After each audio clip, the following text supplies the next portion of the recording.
de l'Afrique occidentale, de l'Afrique de l'Ouest. Et l'Éthiopie, quand bien même on l'a amputé d'une partie de son territoire pour l'empêcher d'accéder à la mer, à savoir l'Érythrée, a vocation à être le pôle fédérateur régional de l'Afrique orientale. Quand toutes ces puissances vont se mettre ensemble et que l'Union africaine va cesser d'être une coquille vide, une chambre d'enregistrement des décisions des puissances occidentales et des puissances émergentes, à ce moment-là, le vrai combat pour la libération de l'homme noir va commencer. Et je pense que c'était l'idéal aussi de Simon Kibangu, c'était sa vision. C'est la raison pour laquelle on a suscité des forces politiques pour émietter l'Afrique du Sud, avec les Boutelesi, etc. Parce qu'il ne fallait pas qu'il y ait un pôle fédérateur régional fort. C'est la raison pour laquelle on a financé les sécessions successives en RDC. C'est la raison pour laquelle on a financé une guerre civile au Nigeria pour faire même battre sur le pétrole du Nigeria. Ça a donné la sécession du Biafra avec Ojukwu. C'est la raison pour laquelle on a fait de même pour l'Éthiopie, en faisant que l'Érythrée, tous ces pays-là disent qu'ils sont souverains, alors qu'on sait très bien que ces pays ne peuvent pas exercer la souveraineté internationale, faute d'une réelle politique de sécurité, de défense, etc.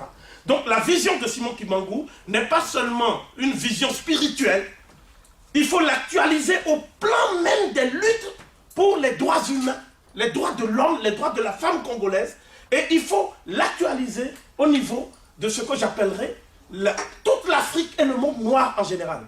Aux États-Unis, il y a un institut, Simon Kibangu, qui fait des études. Tous les documents dont nous avons fait état proviennent pour l'essentiel de ces sources. Et ces documents sont inconnus même de l'élite congolaise. Donc je pense que ce paradoxe-là, il faudrait sortir de ce piège mortel et que le colonialisme et l'impérialisme de l'Occident nous imposent. Et en ce faisant, il faut renouveler les hommes politiques. Il faut renouveler nos dirigeants. Il faut des dirigeants qui soient à l'image de l'homme africain tel que nous l'imaginons et nous rêvons.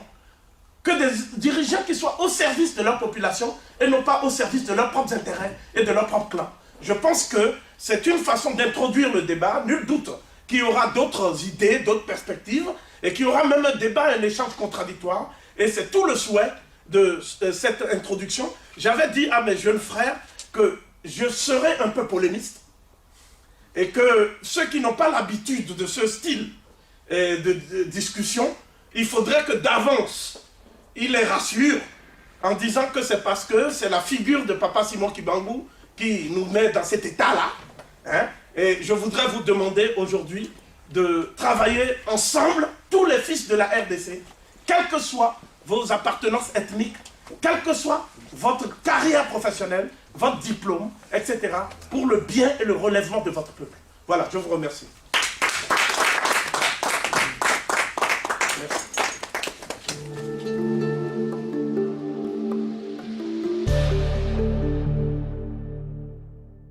Il y a une manière simple d'édulcorer un message. C'est de glisser dans la polémique.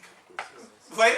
Si eux, ils pensent que c'est la parole de Dieu, et que Dieu les a créés à sa propre image, et que le Dieu qu'ils voient là est à leur image, la question que nous nous posons, est-ce que ce Dieu-là est à notre image, à nous? Papa Simon Kibangu a dit non. Donc moi, mon devoir, c'est de le dire. Je ne peux pas entrer dans des controverses, vous savez très bien de quoi cela retourne. Voilà, donc c'est ça. Alors, moi, je dis que les Africains avaient des livres sacrés avant la Bible. 2000 ans avant Moïse et 3000 ans avant le Christ, 2000 ans avant Moïse, s'il vous plaît, 2000 ans avant Moïse et 3000 ans avant le Christ, le peuple qu'on appelle le peuple d'Éthiopie et de Nubie et de l'Égypte ancienne avait un livre sacré qu'on appelle les formules divines pour l'émergence du défunt dans la lumière éternelle. Et que les Blancs appellent le livre des morts parce qu'ils ont imposé que c'est le livre maudit après avoir pillé tout dans ce livre-là. D'accord? Donc c'est le papyrus d'Ani, les égyptologues depuis Cheikh Anta Diop, les travaux de Théophile Obenga et d'autres chercheurs partout dans le monde ont montré que la tradition spirituelle du peuple noir remonte à la nuit des temps, à une époque où les autres peuples étaient dans le nomadisme et végétaient dans des déserts où ils déambulaient. Donc, cette tradition existe, les sources existent. Papa Simon Kibangu, je vais oser quelque chose que mon intuition me donne. C'est que Papa Simon Kibangu a évoqué plusieurs fois les esprits de l'Éthiopie. Katiopa. Quand on parle de l'Éthiopie, on parle du Soudan napatéen héméroïtique, la Nubie. D'accord? Et ça, c'était avant Homère, c'était avant les Grecs, c'était avant les Sémites, c'était avant Esdras, c'était avant Moïse et tout ça. Donc, il faudrait comprendre pourquoi on a voulu tuer Papa Simon Kibangu. C'est tout simplement parce qu'il savait que ceux qui étaient là pour prêcher les mensonges contenus dans le livre des esprits de la nuit, je cite Papa Simon Kibangu, ceux-là n'étaient pas des hommes de Dieu. Ce sont des gens qui ont pris une idéologie religieuse pour pouvoir conquérir des terres et exploiter des populations au nom de Dieu. Donc c'est la différence fondamentale. Voilà donc la question. Alors moi je vous dis rapidement que Simon, ça veut dire le fils du Dieu Amon. Ça, Amon. Amon, c'est le nom que toutes les religions révélées disent à la fin lorsqu'il y a une bénédiction divine sur la créature. Hein? Les autres disent Amin, parce qu'ils sont sémites arabes. D'autres disent ceci. Mais quand on dit Amon, et je termine, hein? Vous m'avez interpellé sur le prénom et vous avez voulu laisser entendre que le prénom indiquait qu'il était chrétien. Je vous dis, moi, que l'étymologie de ce prénom montre que c'est le Dieu que vous appelez Iman, Omoni, Amma, chez les Dogons. C'est ce Dieu-là que les autres ont appelé après Amon. D'accord? Et que quand on s'appelle comme ça, on est fils d'Amon. D'accord? On est fils d'Amon. Donc ce sont des déformations de successives. Lorsque vous dites qu'il faut faire des recherches, mais ce que nous faisons là, c'est pour amener les gens à faire des recherches. À être effleurés par le doute méthodique, au lieu de mentir et de colporter des sommes d'erreurs et de mensonges de génération en génération aux Africains. Nous demandons, c'est pour ça que nous parlons de la réhabilitation de la mémoire de Simon Kibangu, dans le sens d'investigation poussée et de recherche. Le fait qu'on me dise que dans la région où il est né, hein, il y avait des missionnaire, etc., ne veut pas dire que Nkamba n'était pas le sanctuaire aussi du peuple bantou qui défendait ses propres dieux. C'était le sanctuaire de Nzambé, là-bas. C'était pas... Les missionnaires sont venus après. Tous les missionnaires dont vous parlez. D'abord, je vais donner deux éléments chronologiques déterminants. Premièrement, c'est le 23 juin 1441 que les Portugais ont fait un rapt sur des Noirs et les ont emmenés à la cour du Portugal. Après avoir décimé les peuples gouaches des Canaries, ils ont pris ces peuples-là, ils sont partis là-bas. Et à partir de là, on a dit maintenant il faut faire des expéditions et des circumnavigations pour aller voir un peu ce que ces gens-là avaient comme des trésors. Donc 1441, si nous arrivons au moment, voilà, si nous arrivons à 1887, donc vous voyez plus de 4 siècles. Et le christianisme n'était pas en Afrique à cette époque-là, en dehors de la chrétienté monophysique copte, dont on connaît l'origine. Je parle du christianisme qui se réclame des juifs, n'était pas en Afrique à cette époque-là. Et pourtant, dans cette Afrique-là, il y avait des hommes qui connaissaient Dieu, qui sacrifiaient à Dieu, qui faisaient des rites à Dieu. Comment pouvons-nous dire que ces gens qui faisaient des rites à Dieu ne connaissaient pas le vrai Dieu et que le vrai Dieu, c'est le Dieu de Jésus avec sa barbe là? Non. Le problème, c'est le vrai Christ. Voilà. Donc nous sommes d'accord. Nous sommes d'accord. Ouais. Je veux rajouter quelque chose. Voilà. La chrétienté, telle que vous la lisez, sert de support aux idéaux des Occidentaux. Le message de Christ n'était pas chrétien. Il était christique.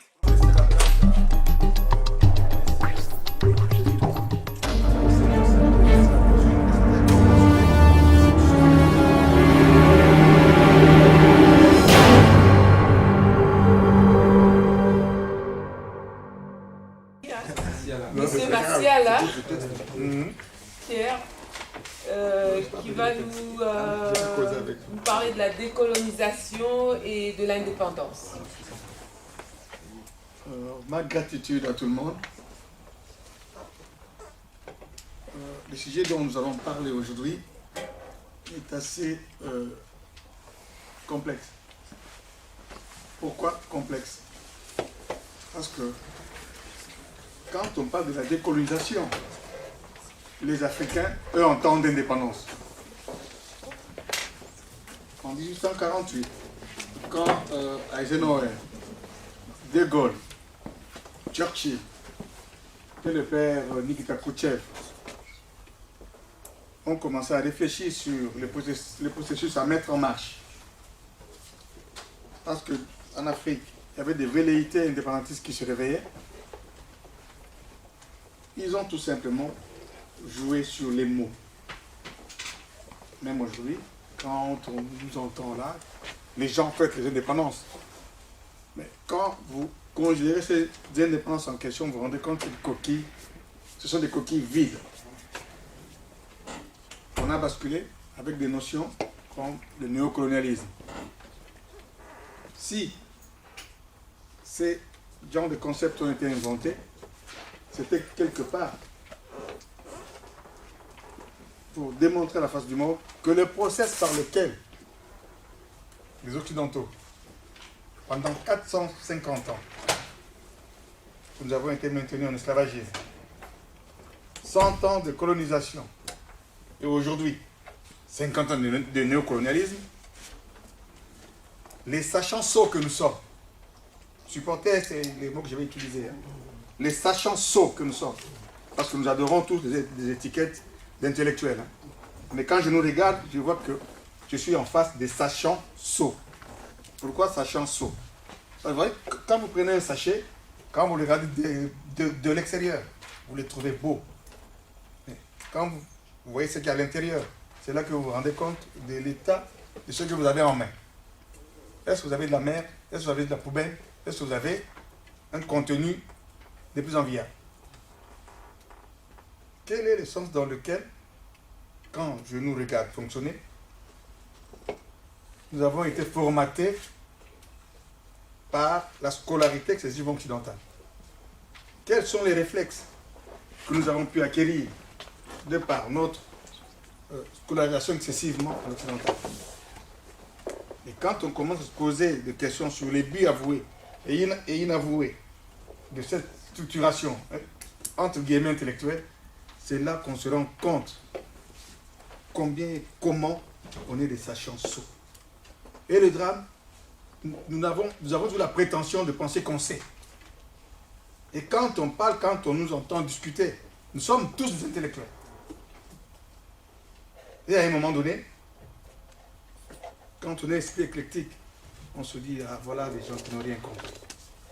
Donc les étiquettes identitaires que le petit blanc leur pose sur les fronts, ça leur sert de référent.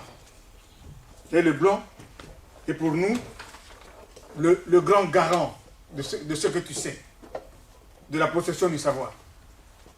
Parce que nous doutons même de nous-mêmes. Peut-être que nous sommes assis là. Voilà un frère à nous qui nous amène des informations. Nous sommes les seuls à le contredire. S'il y avait un petit Toubabou qui était venu parler ici, là, en sortant, on dit, ah, il a parlé à le blanc. Enfin, nous sommes toujours dans notre turpitude. Bon. Donc, je voulais dire ceci. Il m'a été posé comme question, fallait-il fêter les 50 ans de l'indépendance? Et je me suis dit, fallait-il que je fasse un papier? J'ai dit non, mais je vais aller voir mes frères et sœurs. Je causerai avec eux. Moi, les discours du type, vous venez, professoral, vous êtes assis là, il y a les élèves ou les étudiants en face et vous tentez de faire le savant. Je n'aime pas ça. Parce que nous, dans notre tradition, c'est lui qui parlait était au centre. Vous l'entourez. Et il partageait avec les uns et les autres. On a subi le formatage de l'Occident parce qu'ici, le savoir construit un capital. C'est un pouvoir, c'est une force. Donc, tu te mets devant les gens, comme ça tu fais ton discours, quand tu finis, tu es content, tu te caresses les ventres. Et quand tu nous regardes tous, même au pays, nos grands frères qui sont des professeurs, ils ont développé cette culture. Donc, si nous sommes ici, c'est quelque part pour que nous commencions à marquer des débuts de rupture avec l'occidentalisation qui est ici. Parce que le développement, tout à l'heure, il évoquait ce problème-là, M. Gomez, le développement de l'Afrique ne peut commencer que par une désoccidentalisation partielle, culturelle, intellectuelle, économique, de notre façon de concevoir le monde. Aujourd'hui, nos œillères de petits blancs nous empêchent de comprendre réellement qui nous sommes. Et on ne peut pas être riche dans les vêtements d'un autre. Parce que dès qu'il vous déshabille, vous revenez à votre état de nature. Or, les prétendus intellos africains, quand je nous vois fonctionner, nous procédons toujours par les stigmates, par les réflexes du colonisateur. Et on a développé encore une culture. Moi, excusez-moi, hein, je vais vous choquer. Vous prenez un petit noir, vous le ramenez à l'école, vous le mettez à l'université. Dès qu'il en sort, il devient enquisté cérébral. Personne ne peut plus parler. Lui, il sait. Quand il rentre dans la cité, lui, il sait, lui, il connaît. Alors, même la formation universitaire, quand vous la suivez, vous vous rendez compte à un moment donné que, professionnellement, vous préparez à exercer une certaine profession. Vous n'êtes pas un omniscient. Nous, quand on a fini, tout le monde est ministrable, tout le monde est politicien, moi ça c'est de moi, et tout le monde veut être parlementaire. Et quand tu nous regardes fonctionner, c'est ce que nous reproduisons. Pourquoi le continent ne peut pas se développer? Comment une société peut-elle se développer quand vous avez pour culture essentielle? Ici, c'est la société de consommation. Nous sommes dans la société de convoitise, qui a pour référent battant être déroublard, à du prix. Quand tu nous entends parler, nos officiels, nos ministres, nous sommes tous dans la du prix. Hormis la du prix, c'est la culture de la convoitise. Il faut que je ressemble à. Il faut que j'accumule. Mais quand tu accumules au profit de qui? C'est ta société? De ceux qui sont à l'extérieur? De qui? Et on se rend compte à un moment donné que celui qui te tape à l'épaule t'appelle mon frère. Et le jour où tu descends, le temps que descend du pouvoir, lui il a utilisé les mots gelés. Il confisque les biens. Transparency International fait des campagnes ici. Et puis vous posez la question, mais l'argent gelé là, pourquoi vous ne l'emmenez pas là-bas? Parce que c'est là-bas qui sont exempts, qui n'ont rien. Non, mais eux, ils gèlent ça ici. Vraiment, Mobutu, Duvalier, Idi Amin, Moïse Tchombe, tous. Depuis plus de 30 ans, les familles sous gelées qui font travailler leurs économies ici, un sou n'a jamais été ramené de l'autre côté. Et je nous vois là, les sachants sauts, on est dans la rue en train de marcher pour soutenir Transparency International. Bon, il vous dit, mais ils n'ont rien compris encore. Bon, ils ramènent encore des concepts nouveaux. Démocratie. Quand vous entendez ça, poussez un ticket chez tout le monde. Oh, la démocratie. D'accord. Mais ça veut dire quoi, ces trucs-là? Après, les gens posaient la question, ça veut dire quoi? C'est quoi son contenu? Comment s'observer? Tu verras qu'en Belgique, ce n'est pas comme en France. En France, ce n'est pas comme aux États-Unis. La démocratie anglaise n'est pas comme la démocratie américaine. Mais alors, vous parlez de quoi? Le continent là-bas, à feu et à sang. Les gens, pour la quête du pouvoir, ils préfèrent tuer père et mère, les frères. L'essentiel, on a dit le mot démocratie. Ils l'ont écouté à la radio, c'est leur discours. Je pose la question encore une fois. Le problème se pose chez nous, c'est un problème de souveraineté nationale. Combien de gens en parlent? Quel est l'État aujourd'hui, chez nous en Afrique noire, qu'on peut dire que c'est un pays indépendant? Donnez-le-moi. Okay. Nous sommes des États dominants. Parce qu'en 1848, quand Eisenhower, De Gaulle, Churchill, Denis Lacoutière se réunissaient, ils ont développé des concepts. Les Anglais, ils ont dit, ah ben nous, on va avoir le Commonwealth. Ils ont pris tous les pays qui étaient leurs colonies, ils ont mis dans le communal. Les Français sont arrivés à ça, c'est notre précaré. Le précaré français établi. Bon, les Belges et consorts, comme ils étaient à la traîne, bon, il fallait qu'ils se trouvent des gens qui pouvaient contrôler, assurer, parce qu'on nous a fait quoi, vous êtes indépendants. Donc, leur devoir vis-à-vis de vous, ils s'en dessaisissent, mais ils ont des droits sur vous, sur votre économie, sur la population, et consorts. Qu'est-ce qu'ils font? Par nègres interposés, c'est-à-dire nos propres frères, qui sont dans les loges, il en a fait mention, et dans les ordres. On les a mis à la tête de nos nations là-bas, et qui étaient là pour renflouer, pour pérenniser le système que les colons avaient mis en place. Et quand vous les attaquez, vous dites, c'est pas nous, c'est votre propre frère. Et dans ce jeu-là, on a ramené leur religion, la chrétienté. Ah, ça c'est la meilleure. Vous prenez un livre, constitué de 67 livres chez les protestants, 68 et 66 chez les catholiques, la Vulgate romaine, comment les Romains voient Dieu. Ils vous amènent ça, vous dites la parole de Dieu. Tout le monde à genoux. Merde. Même les gens qui sont à l'université, qui sont dans l'université.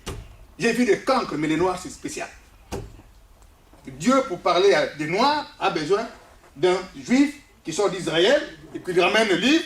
Et quand tu regardes là-bas, comment ça a été écrit, le 106, tu prends Moïse qui a écrit une partie, et quand tu commences à lire, tu découvres des choses effarantes. Et les Noirs eux-mêmes, ils branlaient ça partout. Tu regardes, tu dis, mais est-ce que ces gens-là, ils sont normaux? Et quand je nous regarde là, j'ai pitié de nous. Et quand je vois un Noir me dit qu'un intellectuel, j'ai envie de me gifler. Quand je me rends compte de sa bêtise à l'état brut. Et quand je nous regarde, on peut fonctionner. On a amené Jésus. Qui connaît réellement Jésus? Peut-être que vous êtes assis. Chez les Juifs, vous avez le nom Jésus chez les Juifs, ça existe? Chez les Juifs, là. Le nom Jésus, chez les Juifs, ça existe? Et tu commences à vérifier, tu te rends compte encore que c'est des histoires, on ne peut en finir. Mais nous-mêmes, quand vous nous regardez défendre ces choses-là, vous êtes étonnés. Le noir, soi-disant intellectualisé, est devenu le champion de la défense des choses importées qu'il ne connaît pas. Tu défends ça mieux que le Toubabou lui-même. Mieux que le juif lui-même. Le juif lui-même dit, non, ce type-là, Jésus, on ne connaît pas. Mais toi, tu es en Afrique centrale, c'est ton point d'état. On dit Kimbango ya bino moko, ya rodé faté, pour discuter. Ah! Vous êtes normaux. Alors quand je me regarde fonctionner, toujours des grands points d'interrogation. Tu prends nos mamans, la femme noire, la femme la plus adorable. Et là encore, la dépravation des mœurs. La légèreté affichée qu'on est en train de copier de l'Occident. Batia mon amour. On ne peut plus dire quoi que ce soit. Non, tout le monde veut. Batia mon amour. Alors maintenant, tu regardes. On ne parle de développement, souveraineté nationale. Mais avec quel type de personnes on va bâtir ça? Avec des gens eux-mêmes qui ne se connaissent pas, qui ne connaissent pas leurs propres valeurs. Quand ils voient un blanc, le discours du blanc, il est à genoux. Puis vous êtes étonnés, Kabila arrive, il est en train de rentrer avec les gens. Vous savez, chez les Congo, ou les Bantous, les poutres à maman, c'est quoi? Sacré, hein? Le pain de la maman, c'est sacré. Nos mamans là-bas ont mis ça par terre, les soldats rwandais passaient dessus pour entrer dans le pays. Bomi Loka.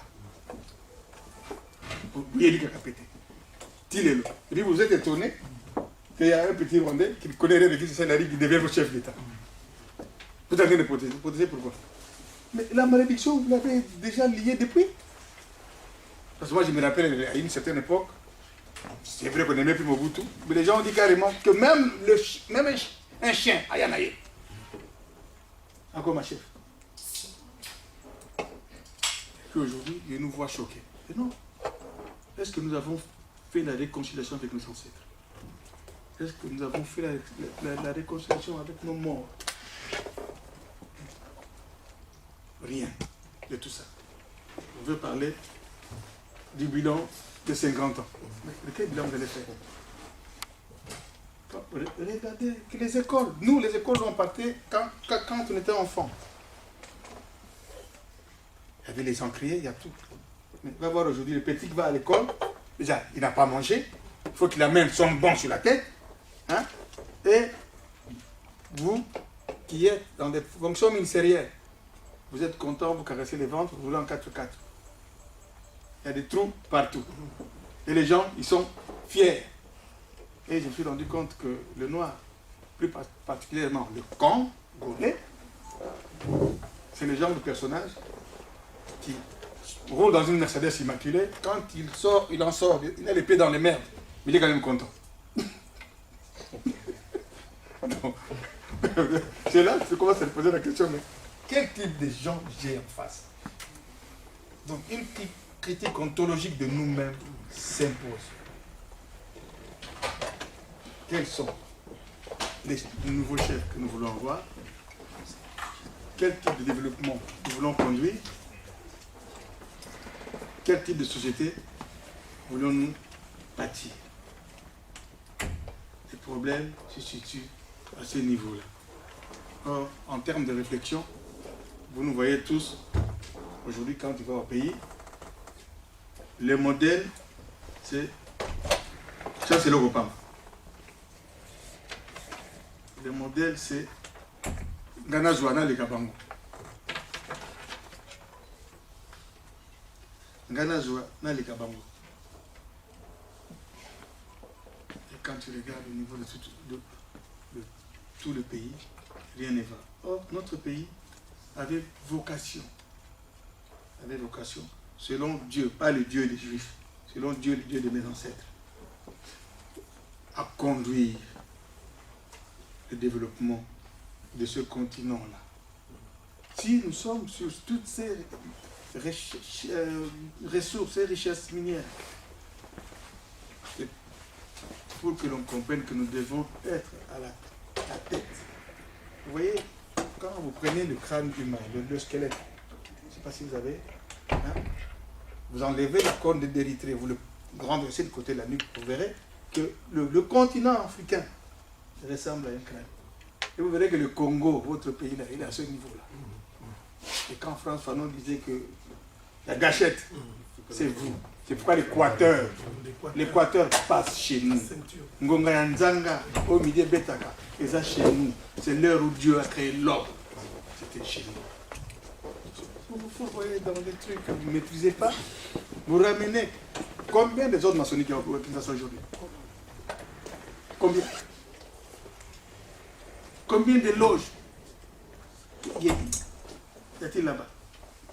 Vous partez dans tous les pays du monde, vous ramenez les esprits que vous ne connaissez pas. Vous-même, quand vous arrivez à Kinshasa de l'avion, quand vous sortez, regardez le pays, c'est un pays triste. Plein d'esprits de mort que vous avez ramenés là-bas. Vous n'avez pas fait sortir ça. Et vous voulez que, quand on évoque une banque, qu'on nous aide comment? Dans toutes les rues, hein. On a compté dans une rue à Kassavoubou, 153 églises. Une rue. À 5 h du matin, Jésus. Mais pays des voleurs, pays à pité, pays à votre vaccination. Si c'est ça Jésus, alors bravo. Hein. Je vous tire mon chapeau. Hein. Je préfère repartir voir mes ancêtres. Même si